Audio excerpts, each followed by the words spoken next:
Halo, Assalamualaikum warahmatullahi wabarakatuh. Selamat pagi, salam sehat, semangat belajar. Kembali lagi bersama saya, Inti Diah Mardiana dalam pembelajaran PPKN.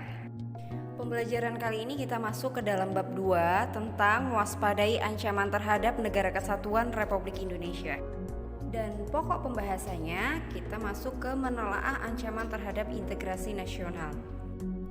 Oke, pertanyaannya, apa itu integrasi nasional? Ya, integrasi nasional adalah proses mempersatukan perbedaan-perbedaan yang ada pada suatu negara, sehingga tercipta keserasian dan keselarasan secara nasional. Pertanyaan selanjutnya, apa itu ancaman? Ancaman adalah segala sesuatu yang dapat membahayakan keselamatan negara dan keutuhan wilayah dan keselamatan segenap bangsa. Jika berbicara tentang ancaman terhadap integrasi nasional, pasti kita akan bertemu dengan kata ATHG. Tahukah kalian apa itu ATHG? Oke, ATHG adalah singkatan dari ancaman, tantangan, hambatan, dan gangguan.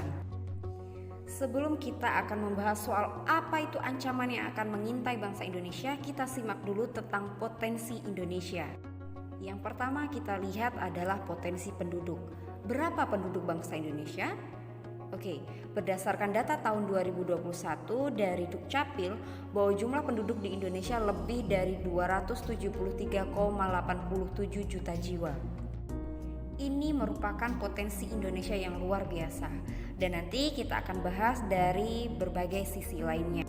Yang kedua, kita lihat dari potensi ideologi politik. Indonesia diapit oleh dua ideologi besar, yaitu ideologi komunis dan ideologi liberalis. Selanjutnya kita juga dari sisi ekonomi kita juga diapit oleh dua sistem ekonomi besar, yaitu ekonomi sosialis dan ekonomi liberalis. Potensi dari sisi kebudayaan kita diapit oleh dua budaya besar, yaitu kebudayaan ketimuran yang disematkan pada orang-orang Asia dan kebudayaan kebarat-baratan yang disematkan pada orang bule atau bangsa Eropa. Berikutnya dari sisi keamanan dan pertahanan atau HANKAM, bangsa Indonesia juga dihadapkan pada dua sistem pertahanan dan keamanan. Contohnya sistem keamanan kontinental dan sistem keamanan maritim. Lalu, apa ancaman bagi bangsa Indonesia? Ya, bentuk ancaman yang dapat mengancam keutuhan bangsa itu tadi ada ancaman bidang ideologi, ancaman di bidang politik, ancaman di bidang ekonomi, ancaman di bidang sosial budaya, ancaman di bidang pertahanan dan keamanan. Lalu pertanyaannya tadi adalah apa ancaman bagi bangsa Indonesia? Oke, kita lihat dari bidang ideologi. Bangsa Indonesia pernah mengalami suatu pengalaman pahit terkait dengan ideologi komunis. Bagaimana Partai Komunis Indonesia pernah melakukan kudeta dengan pemerintahan dengan melakukan pemberontakan yang dilakukan oleh PKI. Dan ini menjadi sejarah kelam bagi bangsa Indonesia. Selain PKI ada yang namanya DITII. Kita sudah tahu bahwa DITII adalah kepanjangan dari Darul Islam atau Tentara Islam Indonesia. Ini merupakan contoh ancaman di bidang ideologi. Dan selanjutnya kita juga terancam dengan ideologi liberal. Ini dibawa oleh bangsa-bangsa barat yang kemudian memberikan kebebasan dan persamaan dalam bidang individu, baik dalam bidang ekonomi, politik, ilmu pengetahuan, kebudayaan, agama, maupun kebebasan sebagai warga negara yang cenderung kebebasan itu tanpa batas. Kemudian dari ideologi juga ada yang namanya ancaman aliran sesat atau ideologi yang tidak sesuai dengan Pancasila. Selanjutnya ancaman dari sisi politik. Yang pertama adalah terjadinya politik uang. Bagaimana politik uang ini dilaksanakan? Kita pernah dengar atau melihat bahwa dalam proses pemilihan kepala daerah atau anggota legislatif ada sebuah transaksi keuangan. Transaksinya bagaimana? Para calon ini memberikan sejumlah uang pada para pemilih agar memilih dia, yang sering kita kenal dengan kata serangan fajar.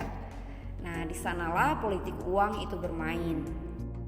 Kemudian di Indonesia juga sedang ramai dengan yang namanya korupsi.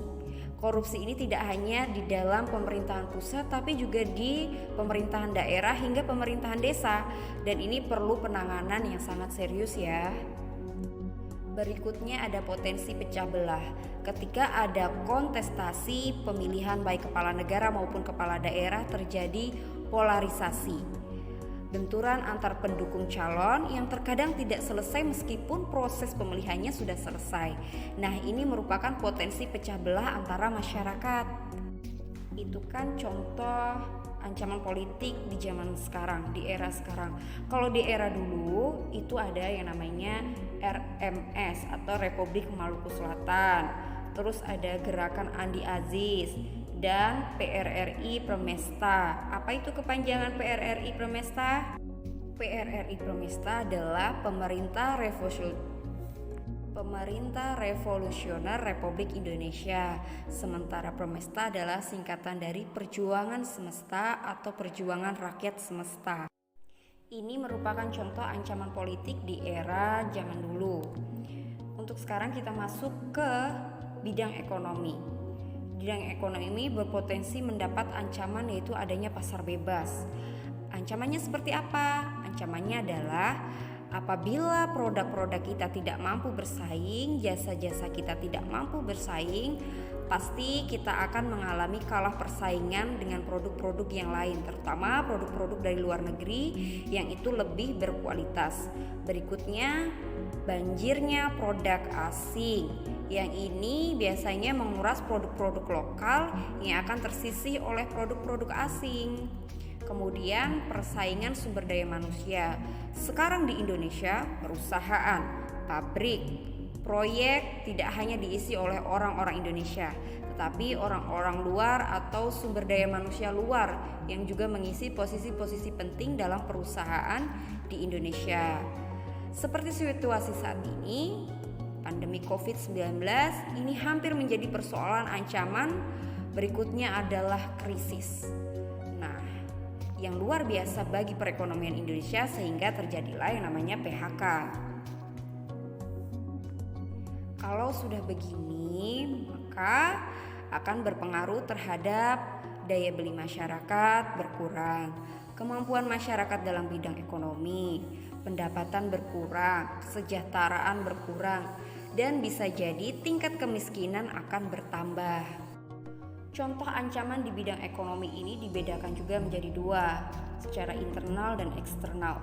Kalau secara internalnya seperti inflasi, pengangguran, infrastruktur, kebijakan ekonomi. Kalau secara eksternalnya ketergantungan asing, daya saing, kinerja ekonomi yang belum baik. Selanjutnya kita masuk ke dalam bidang sosial dan budaya. Kita juga dihadapkan pada sikap-sikap yang konsumtif. Apa itu konsumtif? Yang tidak bisa berpikir atau mempertimbangkan mana yang barang-barang yang perlu dibelanjakan dan tidak perlu dibelanjakan untuk saat ini. Terlalu berfoya-foya. Kemudian ada yang namanya hedonisme atau hedon, kehidupan yang mewah, tidak perlu dilakukan itu ya. Dan yang terakhir ada westernisasi, tingkah laku seseorang yang mengikuti budaya barat-baratan yang semakin berkembang terhadap budaya di Indonesia. Oke, misalkan gaya pakaiannya, gaya hidupnya, dan lain sebagainya. Contoh ancaman di bidang sosial budaya itu seperti apa? Seperti ancaman berupa isu-isu kemiskinan, kebodohan, keterbelakangan, dan ketidakadilan yang menjadi dasar timbulnya konflik vertikal antara pemerintah pusat dan daerah, dan konflik horizontal yaitu suku, agama, budaya, ras, dan golongan atau SARA. Lalu kita masuk ke Hankam atau ancaman dalam bidang pertahanan dan keamanan yang sudah terjadi sejak dahulu menjadi persoalan sengketa wilayah. Kita sudah pernah mengalami hal demikian. Yang menjadi pelajaran bangsa Indonesia adalah sengketa Pulau Sipadan dan Likitan yang berbatasan dengan negara Malaysia. Yang akhirnya apa? Dalam persidangan internasional diputuskan wilayah itu menjadi wilayah Malaysia. Kemudian yang tidak kunjung selesai sampai saat ini adalah gerakan separatis OPM atau Gerakan Organisasi Papua Merdeka yang sampai saat ini belum ada titik penyelesaian.